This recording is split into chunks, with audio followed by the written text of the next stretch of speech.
Hi everyone, welcome to part 8, our final episode on the Sabbath. For the last 7 weeks, we have been tackling the Sabbath from a number of different angles and looking forward to capping off a couple more ideas that will be helpful to you as you engage the Sabbath. But before we jump into that, I want to let you know about a conference that a friend of mine and I started a couple of years ago, or actually this is our third time doing it, and every year we change the subject matter. And this year it is called The Last Days of Jesus. And so my friend Doug Greenwald, who has Preserving Bible Times, we started this thing called the Institute of Biblical Context, which is just these 2.5-day crash course conferences where we help people understand the text and context, and we bring a bunch of our friends and people that we just trust who are amazing Bible teachers and professors and communicators, and we bring them in, and together we teach over 2.5 days tackling a different theme. And this year we're tackling the last week of Jesus. And these are stories that you know well, but you know this from watching the teaching series. You put a text in its context and it goes deeper than you ever knew, and that is true with the events of Jesus' life, particularly the last week, leading to his death, and then also we're going to be tackling the resurrection as well, and all of the major events in the week leading up, and a couple of big ones that get us to that last week of Jesus' life. And so it's going to be in West Michigan. It's beautiful in June in West Michigan.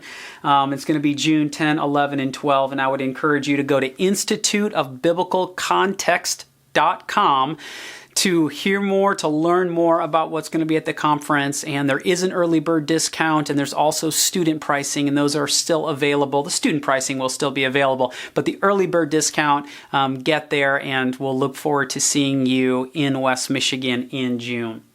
Alrighty, so the Sabbath. We are in the final episode. Throughout the series, you've been hearing me say, ask your questions, we'll answer them in the final episode. And that's kind of typically been the MO for the end of a series, is to be able to tackle the questions that you have. And in previous series, when we've gotten to this point, I've pulled out a sheet of paper and said, Lisa asked this question and Jonathan asked this question, and, I answer those.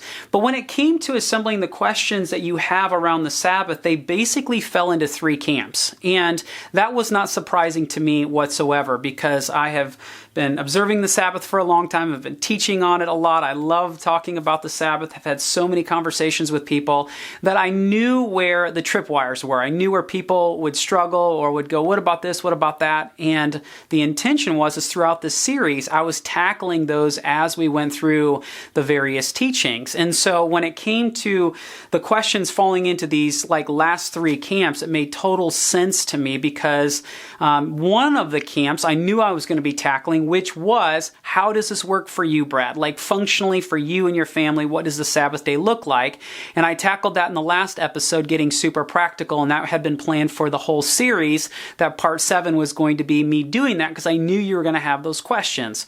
And so that leaves 2 camps that I want to address in this final teaching that your questions basically fell into. And the first one was, what's going on in John 5? And so for many of you, you know John 5, you know what Jesus says about the Sabbath in John 5, and you go, what is going on there? Because it seems to undermine what you've been talking about in the series. For others of you, John 5 didn't cross your mind. That's totally fine, but let me help you understand why it's essential for us to make sure we at least address John 5 in a series on the Sabbath, because it is it's its own tripping stone, if you will, if you don't understand the text in context. So this is a story of Jesus healing a disabled man who had been an invalid for more than 30 years, been 38 years, at what is known as the Pools of Bethesda. Now, here's what's cool, is that this has actually been found in archaeological excavation. So here is a model of what Jerusalem looked like in the time of Jesus, and you can see the people, so you get a sense for the size of it. It's huge. It's at the Israel Museum. And at the very northern end off the Temple Mount, you see this. right there, and that is what is known as the pools of Bethesda. Now, there's a lot going on in this story, and there's a lot to the pools of Bethesda, but this is basically the story where the guy says to Jesus, like, nobody's there to help me into the waters after they have been stirred.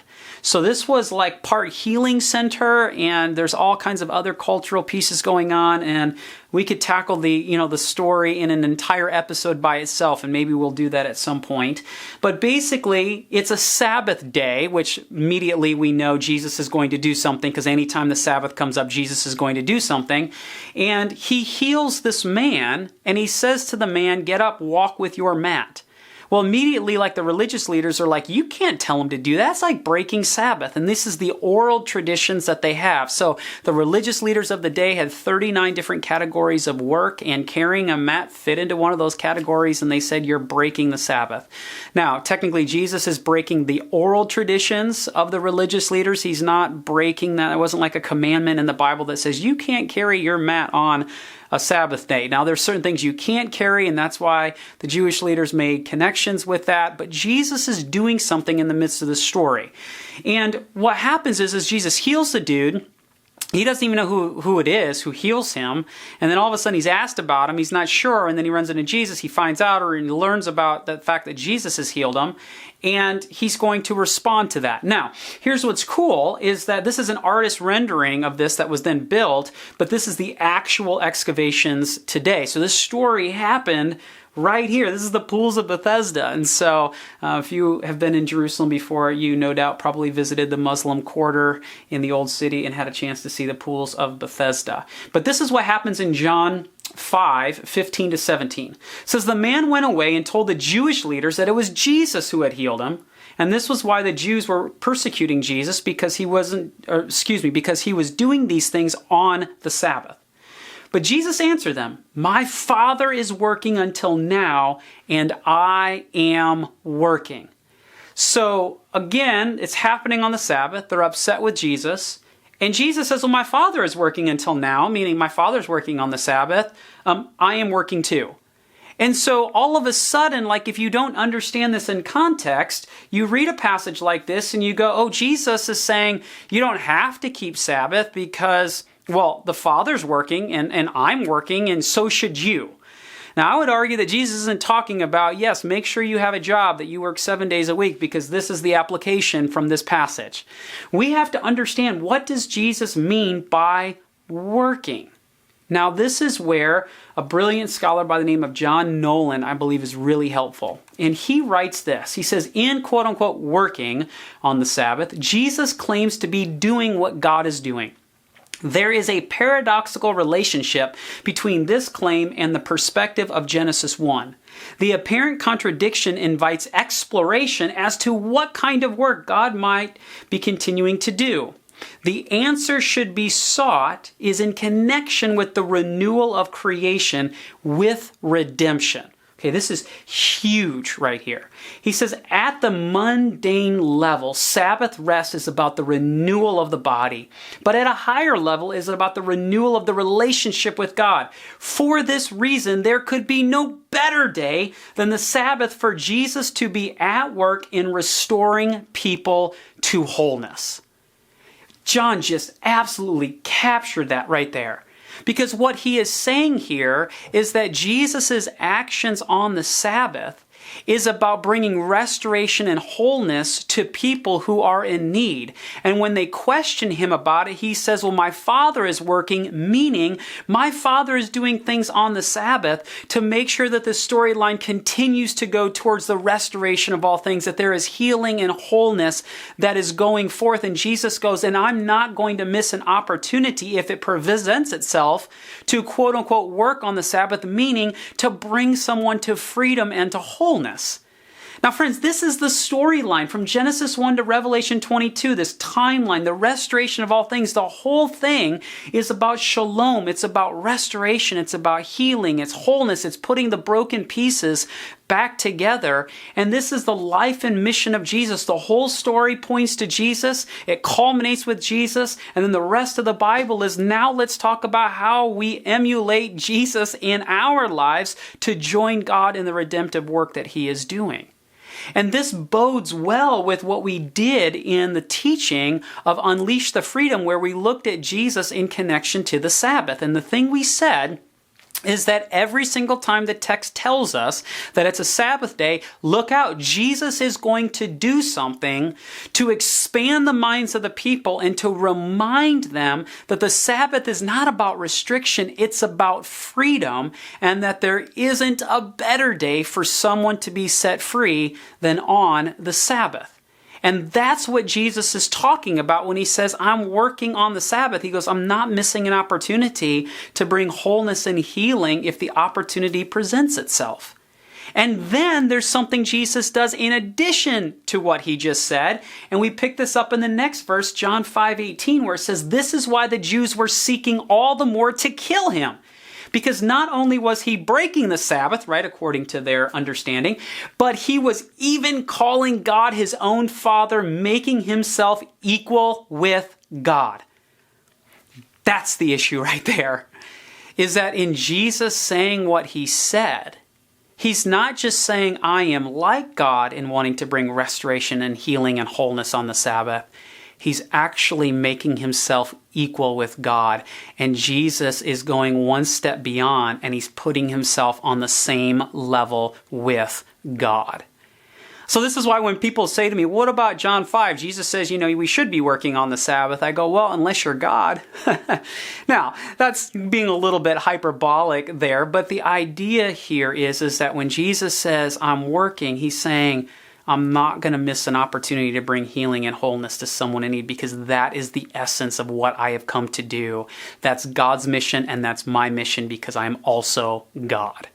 So this is what seems to be going on here in John chapter 5. Now there's one more facet to this, and that is where this story falls in the overall literary design of the Gospel of John is very significant. And this is one of the questions you always want to ask in reading the Bible, is where does this story show up within this work that the author has composed? I mean, John says at the end of his Gospel, listen, if we recorded everything that Jesus did, there wouldn't be enough books to be able to be filled and enough libraries to house what we would write. So there's this idea, not necessarily an idea, there's a reality that they're picking and choosing their stories, and they have an audience that they're communicating to.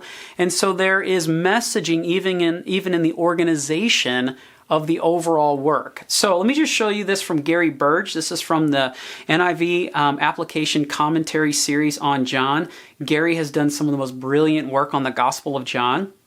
And this is how he breaks down John, as he says it's basically, kind of two books in one. There's the book of signs, chapters 1 to 12, and the book of glory, chapters 13 to 20.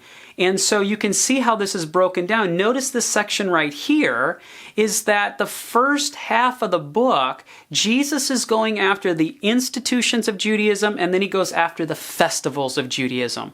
And the first festival that is organized in John's work is Jesus addressing the Sabbath. And all of this is very intentional on Jesus's part, because he's reframing these institutions, and he's demonstrating that as God, as the Messiah, he is got the ability, he's got the authority to do things that people said, no, only God can do. No, Jesus uses these opportunities to uniquely state what his relationship is to God. And so there is a declaration in what he is doing and how John has organized this in his gospel. So this is how Gary Burge organizes it. This is how the Bible Project organizes it. You can get this for free at thebibleproject.com. You just go to the Gospel of John.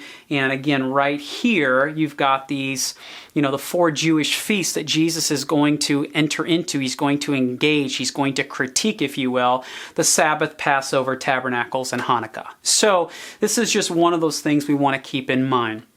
But in the midst of all of this, it raises a second question, and this one I'm going to hit pretty briefly, because we could, again, not just do one episode, but probably do 3 episodes on pretty easily.